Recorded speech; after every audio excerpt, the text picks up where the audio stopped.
To give batters a different look, pitchers throw a changeup. Your idea of a different look is sunglasses. That's true. But La Quinta Inns and Suites is really taking the different look thing to a new level. Definitely a major league makeover, starting with a bolder, brighter lobby full of comfortable spaces to let you settle in. Or chill out in front of a big flat screen like Wingo would. Oh, you know it. It's a changing La Quinta look to help you get in the zone and look sharp when you hit that big meeting. Prepare to win at business with La Quinta Inns and Suites. Book now at LQ.com. This is the best of Golic and Wingo podcast. Peppy, are you vibing right now? Holy smokes, what did you take this morning? Too much coffee. Wow. Good Thursday morning, everybody. Welcome in to another edition of Golic and Wingo on ESPN Radio und ESPN2. Glad you're with us. Mike Golic, Trey Wingo here with you. I'm angry this morning, though. You're angry? I'm upset So and you're peppy angry. and angry. I'm a little peppy. All right. I'm a little percolated, and I'm a little angry. Why angry? Because we had Sean Payton on the show yesterday. Yes, we did. You asked a great question about how are you concerned about your quarterback being 39 years old, and he didn't just come out and say, hey, guys, later on today, we're trading for Teddy Bridgewater. That's exactly right. I'm a little upset. We're going to take care of that situation. Yeah. So he was probably snickering Yes. as he was answering that question. I said, how long's your window of opportunity there with the 39-year-old quarterback? Like, well, stay tuned. But your bottom line will be busy later today. All he had to say was, Mike, that's a great question. We're addressing that later on today. Yes, we are. You'll hear about it. It'll be buried behind the Aaron Rodgers getting bags and bags of money news. I mean, a lot went down after we it did. finished. So I'm proposing that no news can break after 10 o'clock because it should happen during our show. Oh, it could break after 10. I just won't care about it. Well, you'll care about the next the day. next day. It's exactly But right. I'm just saying, if we have you on the show, Sean Payton, Yeah. you might just want to go ahead and say, hey, guys, we're trading for Teddy. Yeah, that wasn't cool. Well, we're going to make sure we How bring that up for the dare next time he? around. Yeah. I'm not really upset. No, we're not. But a lot went down, and we're getting closer and closer to full immersion in the football season with college football beginning a week one this week. And, of course, we are now a week away from the start of the NFL season. And the question remains still whether or not Carson Wentz will be there and ready to roll week one, Thursday night when they begin the season at home against the Atlanta Falcons. Basically, there's a lot to get to, Mike. Yes, there is. So we should get Let's to it. jump to it. And let's start with, well, we didn't have to wait long, did we? We did not. The new record is set in Major League Baseball. The 0-2. And White hits it high in the air and pretty deep to left field down the line. Going back on it is Martini at the wall, looking up. See you later! See you later! Into the Landry's Crawford boxes. A walk-off home run for Tyler White and the Astros. BTAs in the bottom of the ninth, 5-4. That the call on KBME, and that was the 81st walk-off home run of the season, breaking the record set in 2004, and they had tied the record the day before. How about that? We knew it was going to happen, but we didn't figure they'd get it out of the way. We now have 75 different players have combined for these 81 walk-off home runs. And as far as teams are concerned now, we're looking possibly for another record. The Cardinals lead the way with 7 of those walk-off home runs. The record, 1995, the Cleveland Indians With 9. I like.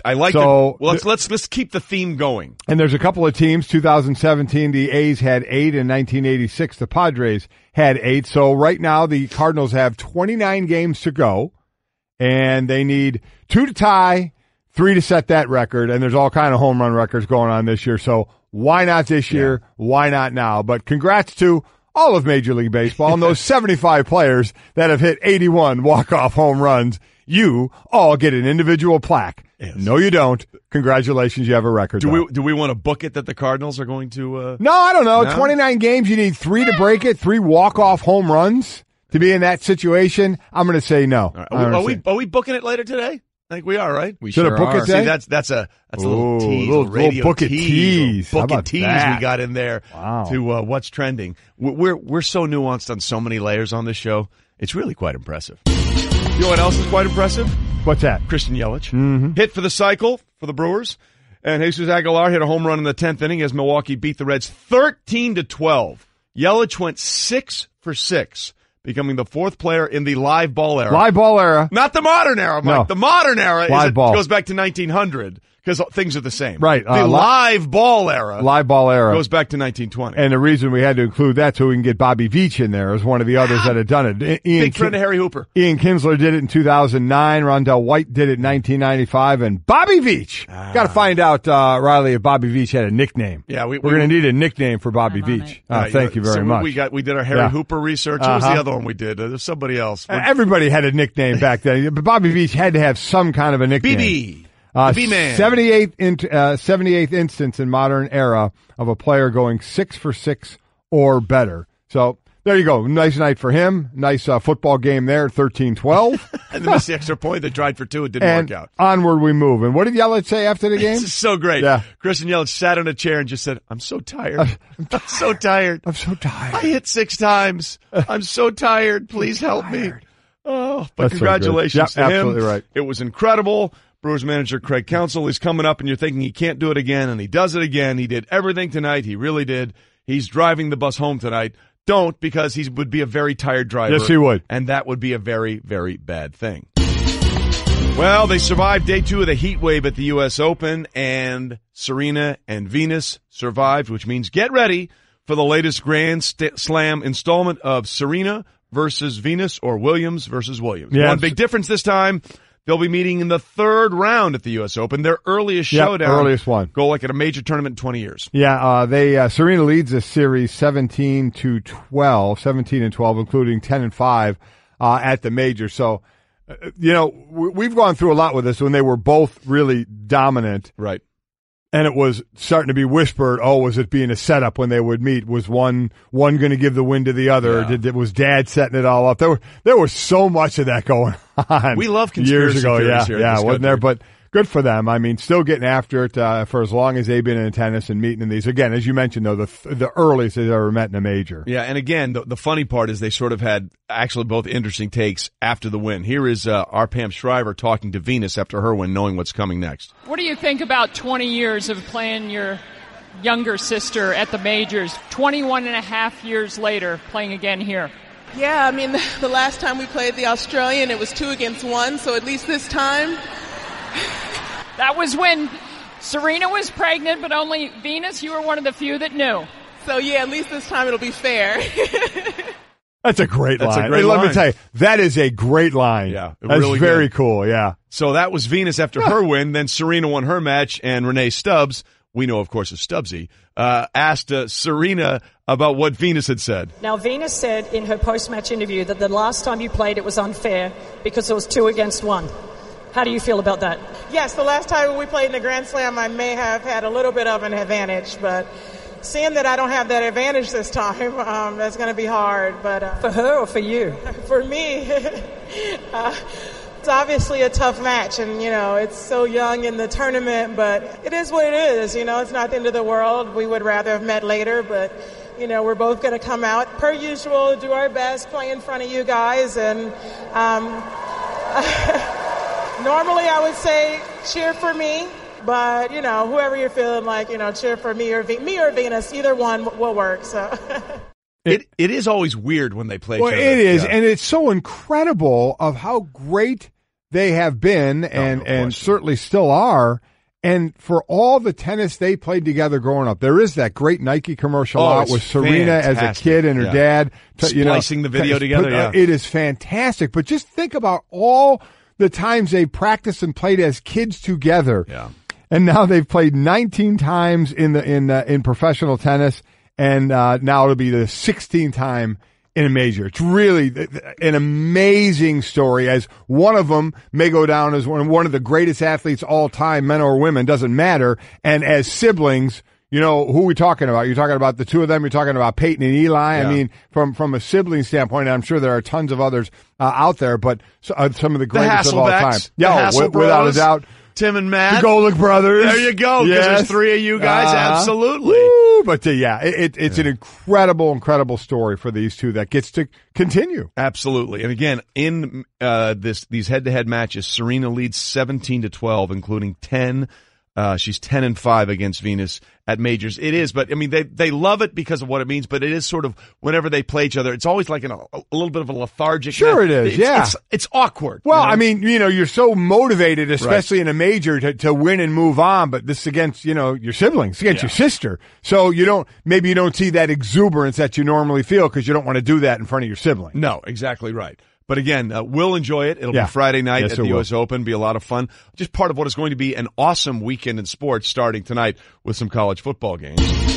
And then there's the National Football League. Oh, it's so close, Mike. A week from today. And big shakeups, as we alluded to off the top. Thanks, Sean Payton, for not telling us what you were going to do when we had you on. The Jets clarified and cleared out their crowded quarterback situation by trading Teddy Bridgewater to the Saints. They get a third-round pick, Mike. Right, which is a pretty good commodity for the Jets to get back. Yeah, it is. So Teddy and a sixth-rounder, I believe, went to the Saints, and the Jets get back a third-rounder.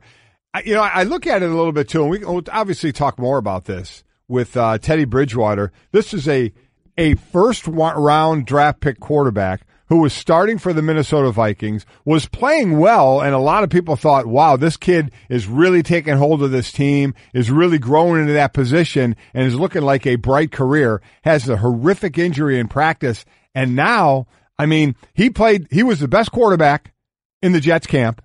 Yep. He was the best quarterback in the Jets camp. Let's make no mistake. He was playing the best of all the quarterbacks in Jets camp. And he wasn't going to see the field for them. We all knew that. And now he gets traded to, I'm just thinking it from his side. He gets traded to a team that's certainly in it, to be able to compete. But he is so clearly the backup and will never see the field unless Drew Brees, God forbid for Saint fans out there, gets hurt. So as long as he's there. So it's like an insurance policy for the Saints a bit, but for a guy who had such a promising career as a starter, a young starter in the league, now is a complete backup until either Drew Brees is done or he ends up on another team. And again, if you want to go into the details of really what happened with him in Minnesota, there was a great column on ESPN.com a few days ago just about how horrific that knee injury was. And where he is now. That's a great story. All right, Golic and Wingo on ESPN Radio and ESPN2. We are presented by Progressive Insurance. All phone guests join us on the Shell Pennzoil Performance Line. By the way, you can always get in touch with us, 1-800-Flowers.com Twitter feed, @Golic and Wingo, or pour some out for Brett. You can also call in 860-506-5505. We're asking for your craziest sibling rivalry as you grew up with your brother or sister in light of what's going on with Serena and Venus. But let's sound off more on this Bridgewater trade. Sound off brought to you by ADT. Considering home security? Well, consider this. For 140 years, ADT has helped stop more crime than any other home security company. Visit ADT.com to learn more. Can I ask you a quick question? Yeah. When you did this, or, and then pour some off for Brett, who's this Brett person you're right, I've about? completely forgotten. Who? You move on, they don't exist anymore. I don't know who that is. That's exactly. You know what? You are exactly right. Yeah. And I'm an idiot for bringing up his name. I mean, our researcher is Riley. Rileyology. Yeah. It's the greatest segment every week. Okay. Rhyology. All right. We're going to workshop that. We're going to workshop Rhyology. We're looking forward to that one. So there's a lot of layers to get into here with the trade of Teddy Bridgewater. Let's start first and foremost from the Jets' perspective. And basically, Adam Schefter lays it out pretty clearly. Well, that this means what we all thought was going to happen is going to happen. Sam Darnold's going to be the guy. From the Jets' perspective, look, Josh McCown is a respected veteran leader that they like. Sam Darnold they had and has been more impressive than even they thought or realized. Everybody believes that Sam Darnold will wind up starting opening night, the Monday Night Football game against the Detroit Lions. Josh McCown will be his backup, and by trading Bridgewater and getting back essentially a move up 3 rounds in the draft into the 3rd round for Bridgewater in the 6th, the Jets feel like they're getting extra draft capital to make up for some of the draft capital that they traded away to move up to get what turned out to be Sam Darnold. Listen, there's no doubt Sam Darnold's a starter, and I think from the quarterback room situation, they're in pretty good place. Yes, Josh McCown, that's like having another coach out there for what he can offer. Sam Darnold, whether it's in the classroom, whether it's in walkthrough, whether it's in film, on game day, to be that extra voice, extra set of eyes out there, that it's in a great position. But now, the Jets, they're going to go through a rookie quarterback lumps. They're just going to. You can say Sam Darnold is playing the best of all the rookies right now, and he's going to start, and I get it. He's playing well. As a matter of fact, I have been impressed with all these rookie quarterbacks, the way they've done it. But Sam Darnold is clearly going to be the starter, but he's going to be a rookie quarterback. So temper the thought process, right? Because there's not a lot of weapons to throw to with the Jets either. Let's not get carried away. And the O-line, can have some issues as well. So Sam Darnold is going to make some plays where you're going to say, man, we love this guy, and he's going to make some plays that you say, well, he's a rookie, and he's going to get hit as well. You're going to have a rookie quarterback for your team. So keep everything in moderation if you can, and I don't know if Jet fans can do that, and understand that this is for the next decade or longer. And this is about a process of which Josh McCown will help in this process, and they'll continue to build around Darnold for the future. Yeah, and again, if you're wondering, well, what does this mean for the Game 4 preseason? It means Jet fans are going to see a lot of John Wolford. Okay, because Sam Darnold's probably not going to see the field. I'm not sure Josh McCown's going to see much of it either. And if you're wondering, who the hell is John Wolford?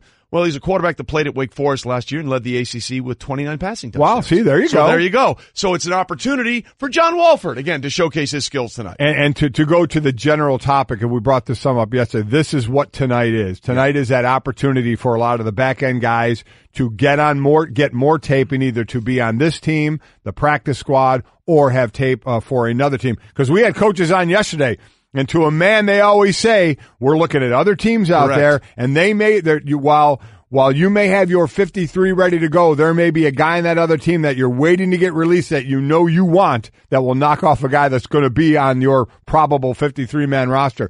The first couple of weeks of the season really get interesting as far as those moves are concerned. Absolutely. And again, by the way, should Darnold end up doing what we think he's going to do, which is going to be the Week 1 starter, Sam Darnold will be the youngest Week 1 starter in the NFL since the NFL came to be what it is now. Since the AFL-NFL merger of 1970, Sam Darnold will be the youngest Week 1 starter. It's interesting. His nickname at USC was the DNA because of the way he carried himself and all that kind of stuff, and that sort of translates here to the next level. So that's the Jet side of it. Right. Then there's the other side of it.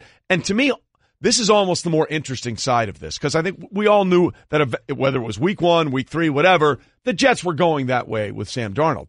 What happens now with Teddy Bridgewater in New Orleans is fascinating, because we all know that essentially until Drew Brees either gets injured or decides to stop playing, he's a quarterback. He's the quarterback. Yes, he is. So basically what we have now, again, with Teddy Bridgewater in the trade and giving up a third-round pick, is a really good insurance policy for this year, and maybe something more. It means that the Saints have a backup for Drew Brees and a potential successor for Drew Brees, somebody that they really like, and people around the league view Teddy Bridgewater as a potential starter. But keep in mind that he is on the last year of his contract, and so he will be a free agent after this year, and any team could go sign him at that point in time, but the Saints would have the ability to franchise him if Drew Brees decided that this were his last year.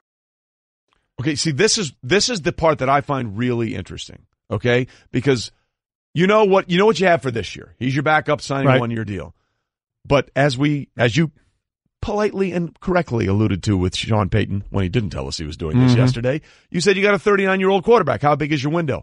I think having Teddy Bridgewater around potentially extends the championship window, because look at this team. They have everything now. They finally fixed that defense last year, Mike, after 3 straight 7-9 seasons when they missed the playoffs. They have Alvin Kamara. They'll have Mark Ingram when he comes back from the 4-game suspension. You can't guard Mike Thomas, a true number 1 wide receiver. You got Ryan Ramczyk that helped solidify that offensive line a year ago.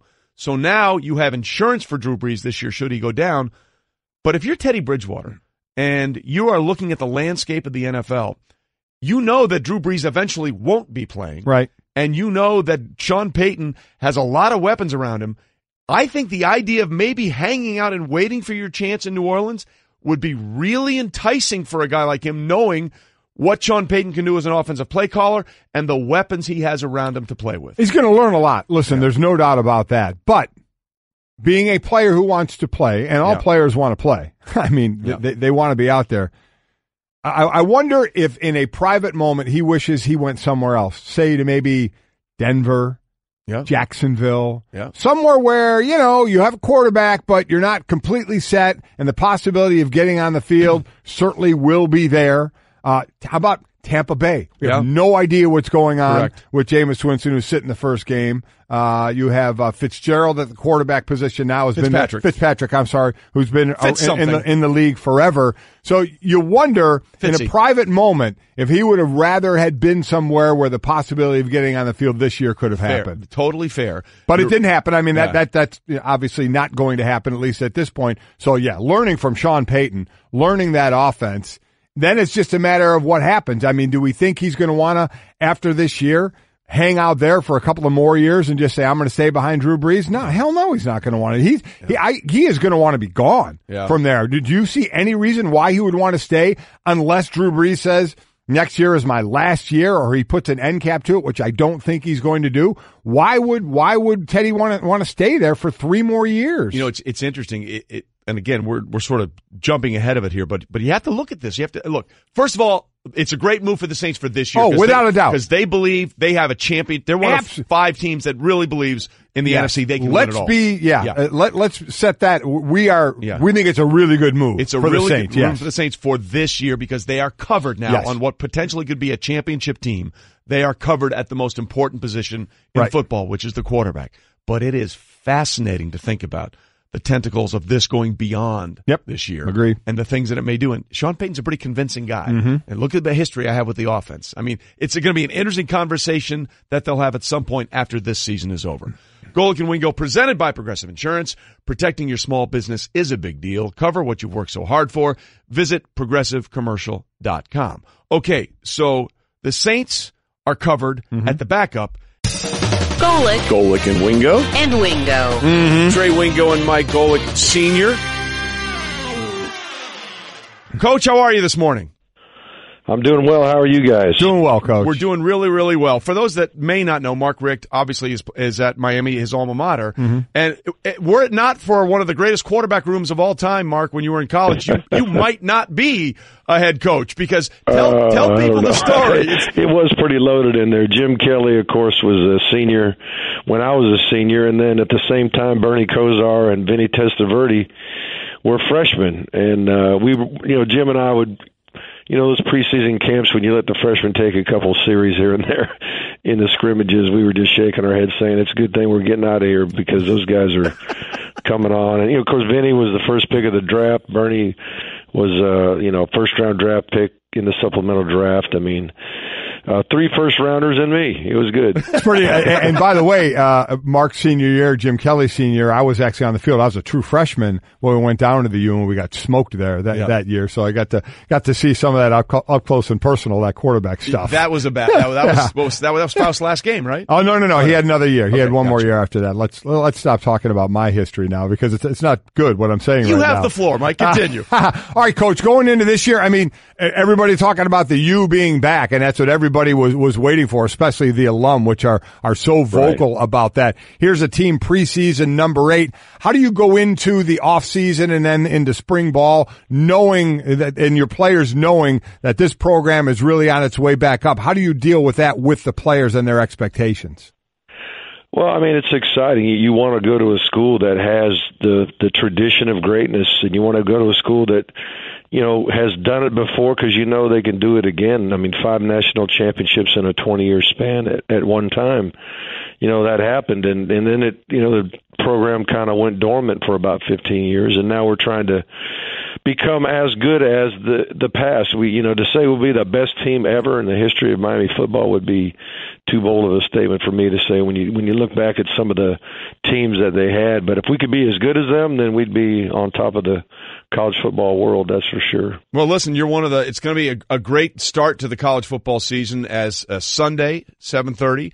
At AT&T Stadium, Miami takes on LSU, one of 4 ranked opponents going in to start the season. So, Coach, there's no easing into the season for you guys. No, not this year. I'm not sure why we scheduled this one, but when you make those decisions like 2 and 3 years in advance, it seems like a good idea.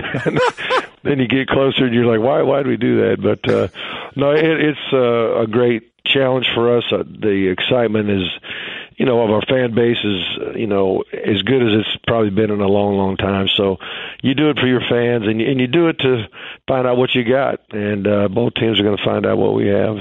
There's no question about it, and that should be, defense reigns supreme for a lot of years at LSU. It seems like every year they have one or two defensive backs going in the first or second round of the draft, and the defense from Miami this year, Coach, is really, really strong again. So I guess the biggest question that Mike doesn't want to hear about, but I'm going to ask it: how soon are we going to break out the turnover chain this year?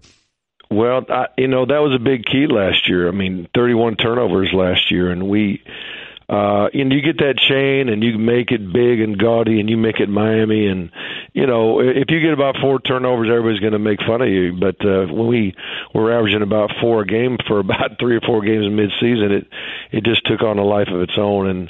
But we've got a new version of it. I'm not allowed to say what it looks like yet, but we're looking forward to hopefully breaking that thing out a few times, because it's as we know, besides the score, the number one stat in who wins and loses is that turnover ratio. So we work so hard at that. Yeah, no doubt about it. Let people say what they want. You guys are wearing that chain on the sideline. That means good things are happening. We're talking to Mark Richt, head coach at Miami, ACC Coach of the Year. On the offensive side, your quarterback's back. You lose your top 2 receivers in Herndon, who's the tight end, and Berrios, who's with the Patriots now. Your next 6 players, it took all 6 of those to equal what those 2 caught. And the guy that was maybe filling in for Herndon and Irvin, Michael Irvin's kid, hurt his knee, and he's out for a little bit of time. So the running back is back. Talk about the weapon in the passing game where you've lost some people there. Yeah, we have. The one guy we're hoping to get back at full strength is Amon Richards. And, of course, Amon, as a true freshman, broke Michael Irvin's dad's records as a freshman, had close to 1,000 yards receiving his freshman year. And then last year he had a major pulling of a hamstring in camp and just never really recovered to become, get back to where he was. And he's practicing well. We're excited about him being back. Travis Homer, as you mentioned, came in after Mark Walton got hurt and filled in beautifully. We feel very confident in what he can do. DJ Dallas last year was a receiver, trying to get him to cut weight to about 195, and then Walton got hurt. We said, hey, we got to move you to running back. So he was, around 195, 200 last year. This year he's 220 pounds. He trained the whole offseason to be a running back, so that'll help us too. But, the big thing, as you know, is, can you get the job done up front? Yeah. Malik, I could tell you this, Malik's a better passer when he's got a good pocket, I think it's true of every quarterback. And so if we protect well and provide, space for these runners, we'll be fine. Yeah, Homer, I saw just a hair under 1,000 yards last year, about 6 yards a carry, but you're right, you need the beef up front to do it as well. Just how different is, because we've been dealing with the NFL and their 4 preseason games getting ready for the first regular season, as Trey already mentioned. You guys don't have preseason games. So just how difficult is it for a coach to see what this team is going to do in week 1 compared to what they're going to be 5, 6, 7 weeks later? Yeah. You don't know for sure, but, that's why we scrimmage. Our scrimmages are the closest thing we can get to a game situation, and usually our third scrimmage simulates a practice game. What we tend to do is say, hey man, it's halftime. Like this year, we say it's halftime, we're down by 17, and we got to dig and claw and try to get back into this game and try to win it. And then you practice the things like going from your offense to your punt team, or from your defense to your punt return, or your kickoff team to your offense. The transition from your kicking teams to your regular scrimmage downs is something you really don't do in most scrimmages. So we do that on the third scrimmage, just to try to simulate what the game might be like. But until you play it, you really don't know. Mark Richt joining us this morning, head coach at Miami. Miami is 8th in the preseason poll, takes on 25th ranked LSU Sunday, 7:30 Eastern on ABC from AT&T Stadium. Miami's favored in every game this season. They're 3.5-point favorite over LSU. Boy, coaches hate to. Yeah, we don't want to talk about that. I'm just putting it out there for informational purposes, Coach. That's all I'm doing. But as Mark is with us, it's been kind of a rough month for college football on a lot of different levels. Mark, can you explain from your perspective what college football and football in general has meant to you, and what you think people can get out of playing college football? Well, I coach football, college football in particular, because of the age group of these young men. They're 18 to 22. They're going from boyhood to manhood, and boyhood is about guys that are irresponsible and guys that need to be led around and kind of helped along the way. They're kind of highly dependent on people.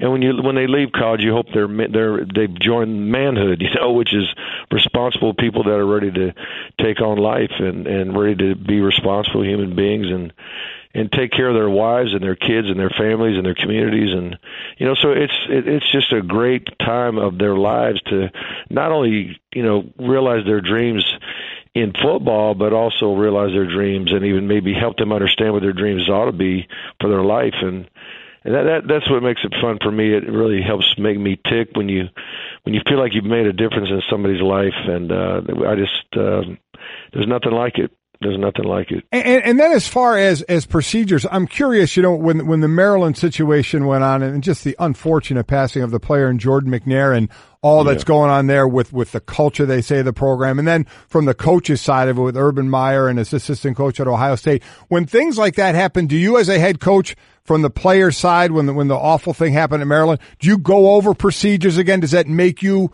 go over them and make sure you guys are on point with them? And then with the Urban thing, does it make you talk to your coaches about those situations and redo things, or do you just let it all go? No, I mean, we do that from the get-go. I mean, we have what we call a hideaway where we'll go and we'll just have a private time where there's no interruptions and we just talk about these kind of things, just procedure and just what we're about, what our coach's mission statement is, how are we going to go about this thing, and what are our guiding principles from the very beginning. So, and we have, every day we have a staff meeting, every day we talk about how we want to go about our business. And so, there's, thankfully, I grew up under Coach Bobby Bowden, and he did things a certain way that I think most every parent would be excited about their son being a part of, as far as how do we go about this thing. Are we motivating through fear? Are we motivating through love? I mean, how are we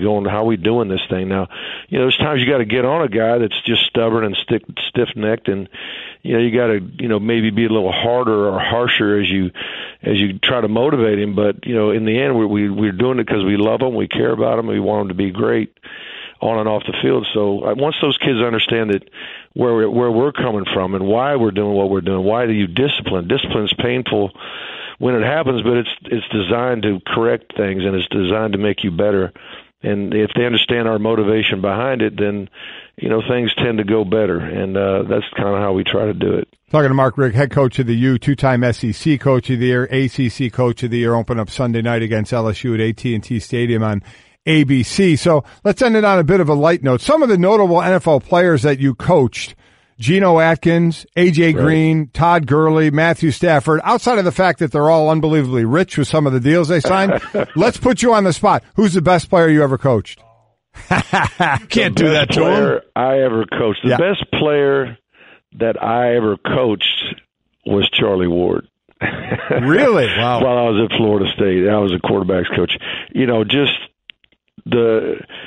He could do it all, and he was an unbelievable leader. But as far as just the best guy that would be a great pro, one guy that's just different in his position than anybody else I ever coached.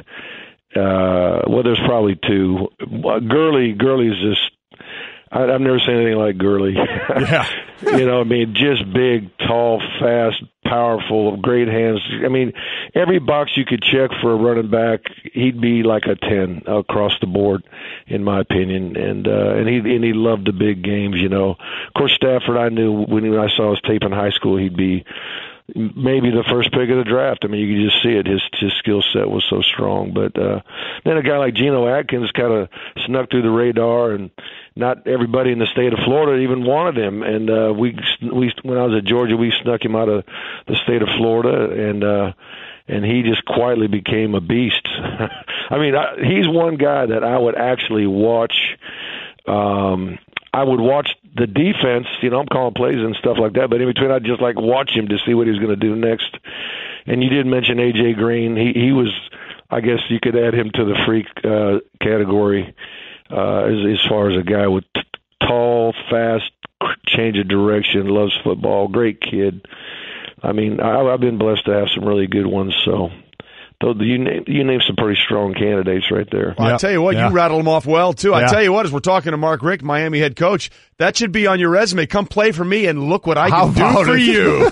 Look what I can do for you and your future financial earnings. Unbelievable. Hey, Coach, thanks for being with us this morning. We're looking forward to college football. It should be a great game. I know you're having second thoughts about scheduling it, but as fans of college football, we are excited. We are excited about the showdown Sunday against LSU. Thanks, Coach. All right, guys. Thank you. See you. Golic I tell you what, a great sports night last night. No doubt about it. and Wingo. What a day, what a show, what a time. 1, 2, 3, 4.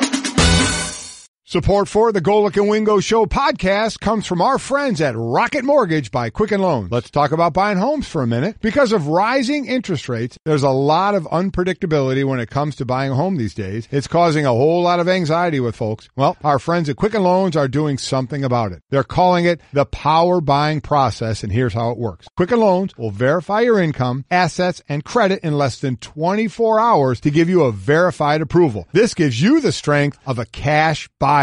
Then, once you're verified, you qualify for their all-new exclusive Rate Shield approval. First, they lock your rate for up to 90 days while you shop. Now, here's the best part. If rates go up, your rate stays the same. But if rates go down, your rate also drops. You win either way. It's the kind of thinking you'd expect from America's largest mortgage lender. To get started, go to rocketmortgage.com/Golic. Rate Shield approval only valid on certain 30-year purchase transactions. Additional conditions or exclusions may apply. Based on Quicken Loans data in comparison to public data record. Equal housing lender. Licensed in all 50 states. NMLSconsumeraccess.org number 3030.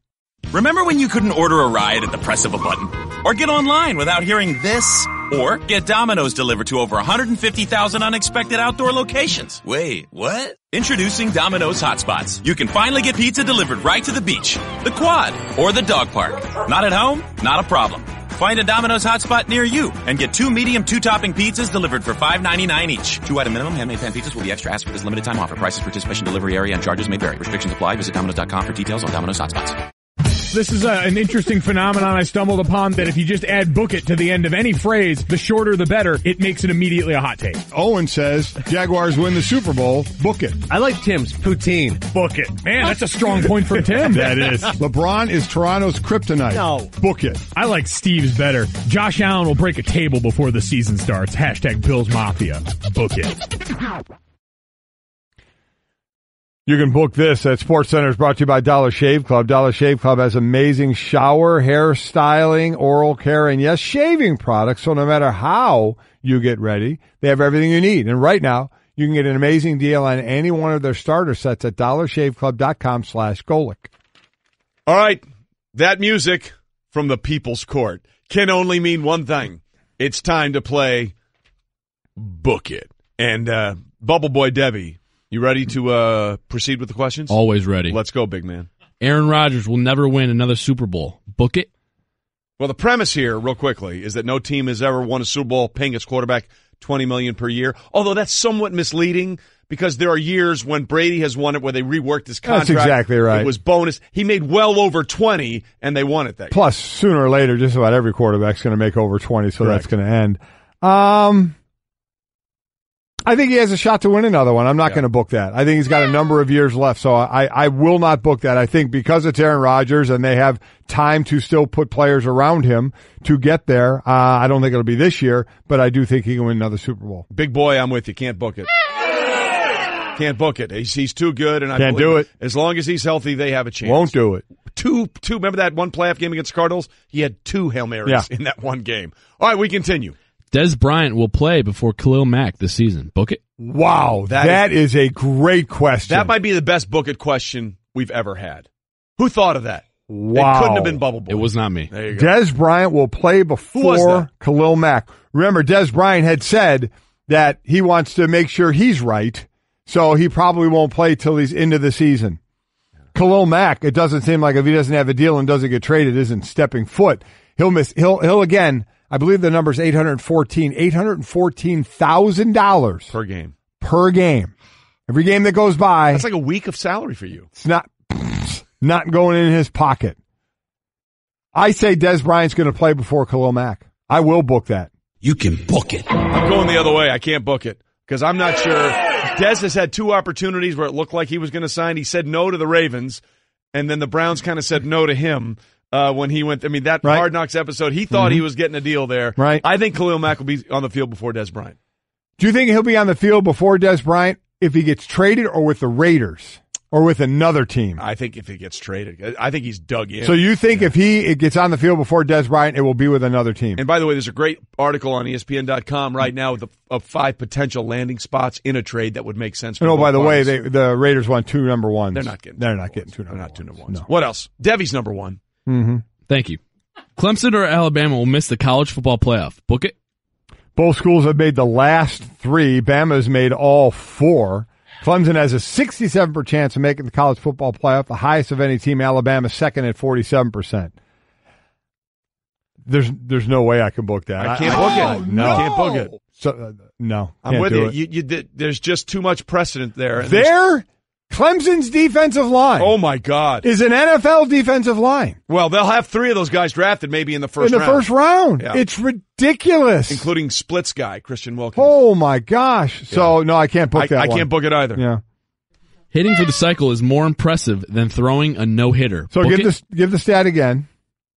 Oh well, this is the no-hitter. I'm throwing a no-hitter. I'm sorry. There have been 321 cycles. Right. 299 no-hitters in Major League history. So actually throwing a no-hitter is more rare than hitting for the cycle.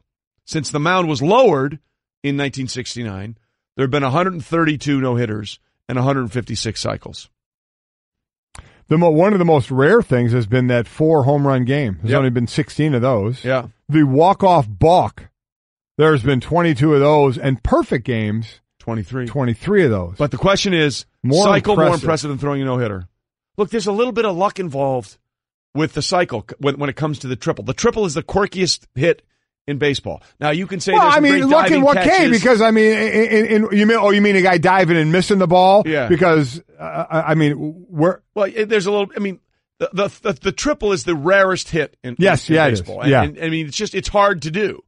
I'm going to say, in fact, you got to go through 27 batters. I'm going to say the no hitter. Yeah, I'm not. We can't book that one. We're both going that the no hitter is more impressive. Yeah.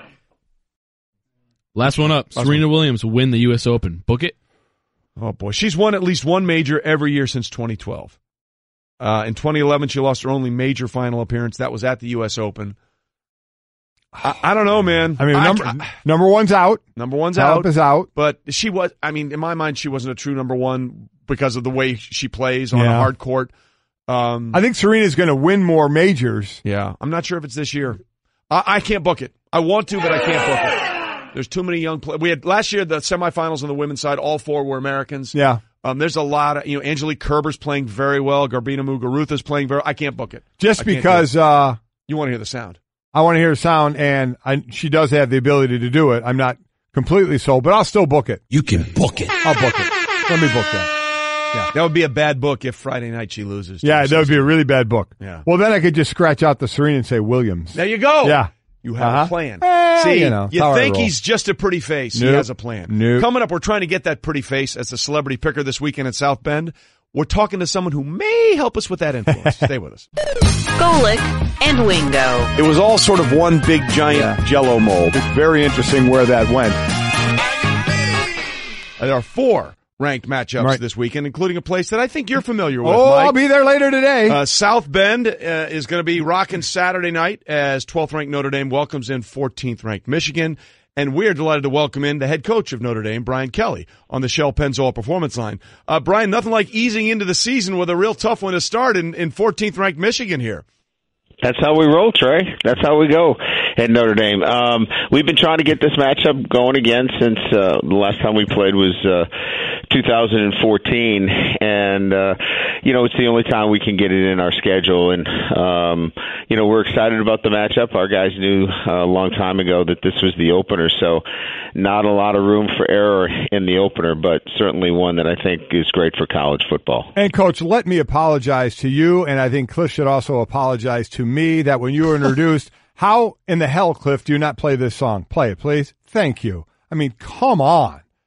I mean, you have the head coach at Notre Dame. You got a guy sitting here that played at Notre Dame, a family that went to Notre Dame. You don't play that fight song? Coach, I apologize for Mike. You are obviously, when we talk about celebrity pickers, your experience being on radio as long as you have, I don't know why you're not the celebrity, because you've had so much experience, and you bring that every day with Trey. So thanks for helping him out with that. Word is that it's a catering bill. That is the reason I won't be the celebrity pickers, that I'll cost too much on the food bill. We've got money. We'll just scrape it off the dome. We'll take care of it. Coach, you don't understand. He's going to be 17 beers in by the time that thing shows up. So it could get ugly pretty quickly. That is one of our distinctions too. We can tailgate here too. We can work that into it. All right. This is and we always talk about trying different things. And you've been a coach for a long time, and you go through starts of a lot of seasons, and you think of different ways to do it. So we know at Notre Dame is different, not being in a conference, that after the close Georgia loss in week 2. Once that loss hit in Miami, at 2 losses without a conference championship, it's very difficult, obviously, to get in that college football playoff. And then you have the last loss against Stanford in the regular season. So you were talking about end of season, and I think the word you used was chaos. Explain to people how you are trying to help the team with the things you are doing to create chaos for the players to have to deal with these situations. Well, I didn't think I did a very good job with a fairly young team last year of handling on the road a very chaotic situation, in particular at Miami, where, you really have to stay in the moment. You have to eliminate all the noise, all the distraction. It was, a hectic environment, and I didn't think I prepared our football team for those chaotic moments, whereas, you have to really be able to have a laser focus. And so I try to create some situations in the off season that were chaotic in practice, where guys had to really focus on the moment, staying in the moment, staying on that next play, and not letting the surroundings affect how they played the game. And I thought that on my part was not a very good job of preparing. So I want to make sure that as we get into those situations this year, whether it's the Michigan game or whoever we play down the road, we've got a tough schedule, that our guys can stay in that moment. So I just this is my 28th year doing. You're looking for every opportunity to prepare your football team for any situation that might arise. I thought it was pretty wild. I know the defensive plays, you pulled your best player, Drew Tranquill, out right before the play and told the players you got to deal with it, that you had a helicopter like the blades down close to the field and loud music. But the one that got me, when you put the soccer ball in front of the center, I really and basically told him, deal with this, try and figure out a way. That had to make Sam Musfer, your center, really kind of shake his head a little bit on what he had to do with that ball. He handled it well. I mean, I think, all these situations, and we could have a narrative on this forever, right? In terms of scripting everything from when they're 8 years old instead of when we were kids, go to the playground and figure it out, pick the team, sort it out. I mean, I think some handle that better than others, and I think it was a pretty good narrative on those guys that just figure it out. Drew Tranquill jumped out at corner when we took the corner out and pressed him up and ran the guy out of bounds. And so, you look for those kinds of situations where guys just adapt and react, and other guys kind of freeze up. So it gave me some thought to think about. Sometimes we shouldn't script everything. Let these guys react to what are going to be common situations in big games. Brian Kelly with his head coach at Notre Dame. Brian, that's really a great point, and who does a great job of that in the NFL is Bill Belichick. He will script things at the end of a practice or during a preseason game. Like he'll run somebody in real quickly in a situation where, okay, our quarterback is down. We got to get the backup in here and get it going very quickly because, as you said, everybody has a plan, right? And our friend Herm Edwards, any plan that can't be changed is a bad plan. Things are going to go wrong in a football game more often than not. And the mental aspect of how you deal with that is almost just as important as the game plan you have going into the contest. Well, I think, Bill has shown that, throughout his career that, in a league where there's great parity, how do you win as consistently? And it's really those small details that he's able to capture within his football organization that, a situation where somebody goes down, he's able to plug and play guys. And you don't do that just because by accident. He handles those situations in practice, and he's prepared for them when he plays week in and week out. So, again, this got a lot of play because it's out sounded cute. It wasn't cute, and it wasn't done to be cute. It was to really focus in. I think I got a really good football team, and I want to be able to prepare them for any of these eventualities that may happen throughout the season, and what's going to be a very difficult schedule for us. Yeah, I think one thing I've learned over the years of being involved in football and talking about it, coaches don't do anything to be cute. They never is really part of the scheme. So there's a reason for everything. So that's definitely understood. Your quarterback, Brandon Wimbush, is going to be the starter. Certainly we know he moves well. The completion percentage was very low last year. So I know that was a big thing you worked on. What are some of the things that you have done to work on that, and how has he looked from that aspect of his game? He's made really great progress. I think the best way to encapsulate where he is that he drives the ball very well. He's a very good putter. He struggles chipping it, and the chips are these small completions around the line of scrimmage, screens, quick drop-offs. Those are very important to high-percentage quarterbacks, keeping drives alive. He was not very good at those last year. Those are touch passes. Those are the chips that gets up and down and saving rounds and saving drives. And so he's worked on it. He's better at it. He'll continue to get better at it. He started 11 games, went 9-2 for us last year, threw accounted for over 30 touchdowns. He's a good quarterback. He's got to continue to get better. But he obviously has other things that he can do for us, and he can use his legs. So he's a really good quarterback who's getting better each and every week, and expect him to play well against Michigan. Now, Brian, you're speaking my language. I'm trying to immerse Golic into full golf mode. He's fighting me on it, so I'm glad you're helping me with that analogy. And listen, before we let you go, looking at Michigan, the biggest challenge for you guys against this team will be what?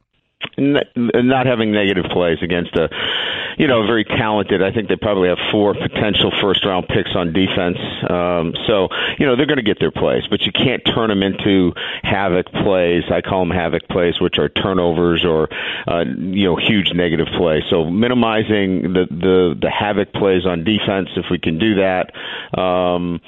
Contain the quarterback. He's going to make some plays, but contain him.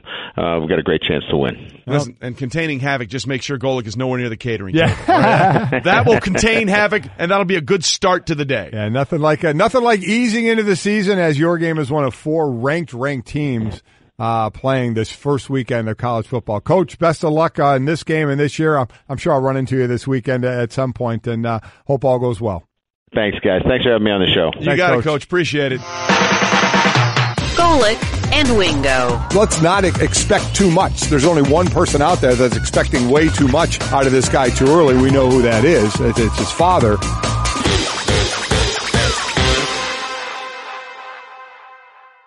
When it comes to hiring, you don't have time to waste. You need help getting to your short list of qualified candidates fast. That's why you need Indeed.com. Post a job in minutes, set up screener questions, then zero in on qualified candidates using an intuitive online dashboard. And when you need to hire fast, accelerate your results with sponsored jobs. New users can try for free at Indeed.com/podcast. That's Indeed.com/podcast. Terms, conditions, and quality standards apply. Golic and Wingo, ESPN Radio and ESPN News. We are presented by Progressive Insurance, and we're delighted now to be joined on the Shell Pennzoil Performance Line by the Rocket Man, Rockets GM Daryl Morey, who joins us. Daryl, thanks for being with us. You gave us one of the sound bites of the year with that we are obsessed with finding ways to beat the Warriors. I have to ask, in all the time that has passed since Game 7, has there been a day where you haven't thought about those 27 straight missed three-pointers? I've thought about losing. I don't know about the 27 straight. But Chris Paul getting hurt. Thought about a lot of things. But we're back at it. We're gonna run it back and see if we can take him down this year. Yeah, listen, you are a numbers guy. You're a math wizard. So just in your mind, have you calculated the odds of the probability of this team that made so many threes actually missing 27 in a row? It's a little hard to calculate because you've got, you have conditions that don't actually come up that often. But it's very remote. Let's just say that. Yeah, I was going to say. Plus, you probably didn't want to calculate it as well. No, it doesn't. It's not productive. It won't happen again. So, as far as going into last season, that was your thought process: is we're doing what we can to beat Golden State, and given what happened, getting as close as you did and the injury to Chris Paul. Going into this season, how much different is your feeling about the hill you need to conquer as opposed to going into last season? It's the same hill in Iwo Jima or whatever. It's they're the best team. They're still the team to beat. So we're pretty focused on them. I think so is the rest of the NBA. Yeah, everybody is. Daryl Morey, the Rockets GM, proud Northwestern University alum, joins us this morning.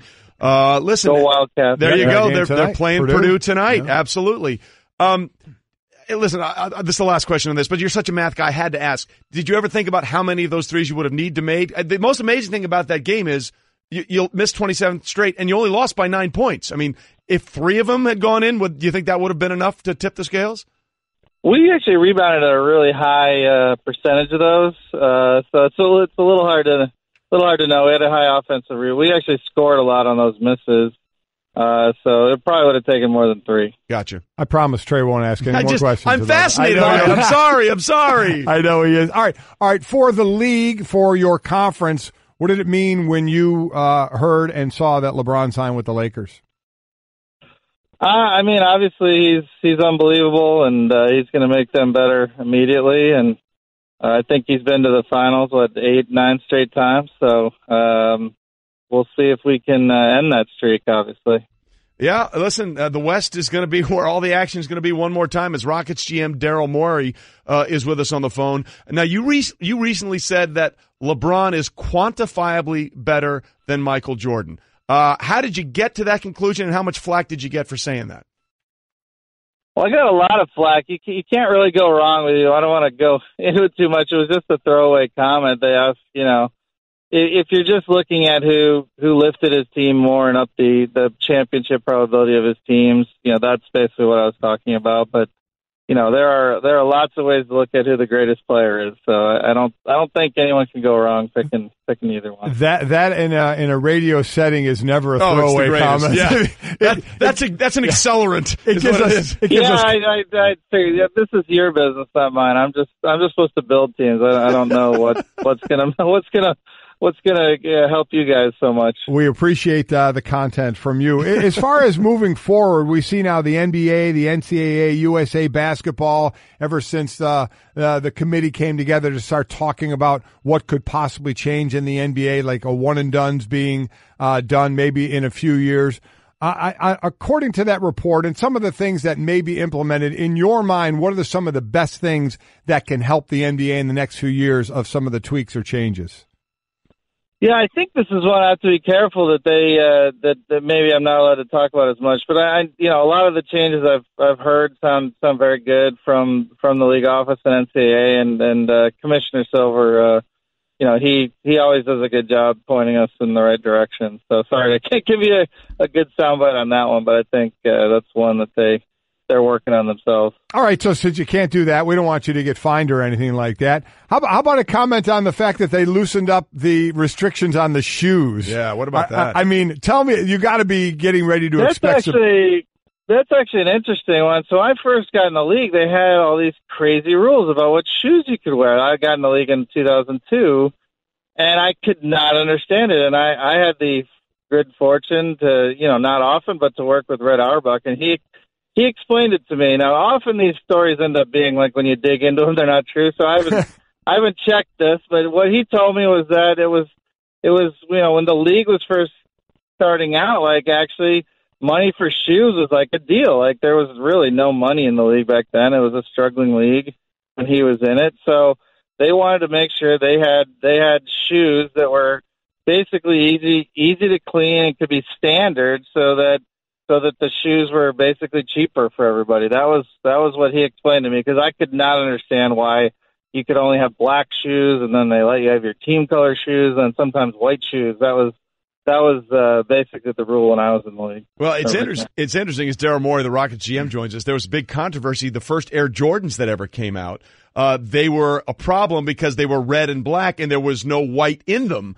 And that was a huge problem back in the early to mid 80s when Jordan was barnstorming all over the league and becoming a sensation. So Daryl Morey, I'm pretty sure he probably got the rule changed. Yeah. There's a little money in that, it turned out. Yeah, so. it turned out to be a growth industry, Daryl, as we figured out. So you've made some changes to the team. Obviously, Trevor Ariza, Bahamute are gone. Carmelo Anthony is in, who can certainly make some threes. How do we see him fitting into the Rockets lineup this year? Yeah, we're excited. I mean, we think he fits well. I think Coach D'Antoni's really revised his system and has shown that we can add players and really get the most out of them. He puts them in good spots to succeed. He's someone that we've always felt like is fit. We've tried to acquire him a bunch of times, and we feel like we're really catching him at a good time. Our whole team. Honestly, it reminds me a lot of the 08 Celtics team in that everyone on the team has pretty much accomplished everything in their career. We've got, 3 almost for sure Hall of Famers on our roster now, and all they have to do that's left is win a championship. So I like that. I like that approach. They're all hungry. They're all focused. They're all veterans. Well, Coach D'Antoni has infamously said in the past, Daryl, he left the Knicks job because of Melo. Was there a conversation at all you had with him before bringing Melo in? Yeah, I mean, absolutely, of course. We don't, Coach and I are a partnership, obviously. It really doesn't work too well, it turns out, to add a player to the team the coach doesn't want. So I think, I generally focus on that. I think Mike has talked about this, but in terms of what happened in New York, that was not, people maybe thought it was a personality thing, but I think it was more just of a fit thing at the time and the roster and how, the vision of how they wanted to play versus how Mike wanted to play was a little bit different. So I think it's pretty different at this point. Daryl, we saw what your team did last year, so you come into this year obviously with expectations. And this changes from team to team. To you, what's deemed a successful year and what will be deemed a disappointing year? Yeah, I mean, at this point, we're just, I think the only thing that's a successful year is a championship. And, we're right there. We were pretty much, in a Game 7. And last year, we were only going to judge it as success as a championship. So that's the case again. I think, I would add Mike D'Antoni and myself on the list of folks who, need the championship to sort of put the last thing on what we've hopefully trying to accomplish in the NBA. Well, listen, a lot of folks in Houston hoping that comes through, and I promise, Daryl, the next time we have you on, I will not ask a single question about 27 straight missed frees in Game 7 of the Western Conference Finals. I promise. If he does, I appreciate that. So, yeah, hopefully it'll be, you'll have me on talking about how we beat Golden State. So absolutely. There you go. All in. I think the rest of the NBA would rejoice a little bit if that would be the case. Daryl, thanks for being with us this morning. Everyone's jumping on our bandwagon. Absolutely. Thanks so much. A lot of Rocket fans. Yeah. Daryl, thanks for being with us. Thanks so much. Daryl Morey is a fun guy. Thought he was going to hang up on for a minute. I mean, 27. Just one more. I promise, just one more. Let me open that wound a little more. Pour some more salt in there. That's not true.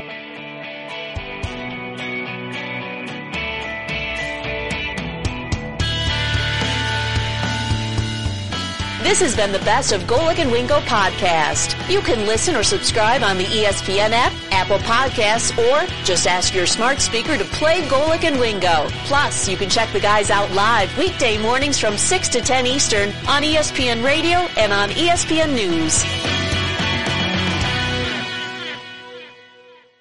When it comes to hiring, you don't have time to waste. You need help getting to your short list of qualified candidates fast. That's why you need Indeed.com. Post a job in minutes, set up screener questions, then zero in on qualified candidates using an intuitive online dashboard. And when you need to hire fast, accelerate your results with sponsored jobs. New users can try for free at Indeed.com/podcast. That's Indeed.com/podcast. Terms, conditions, and quality standards apply.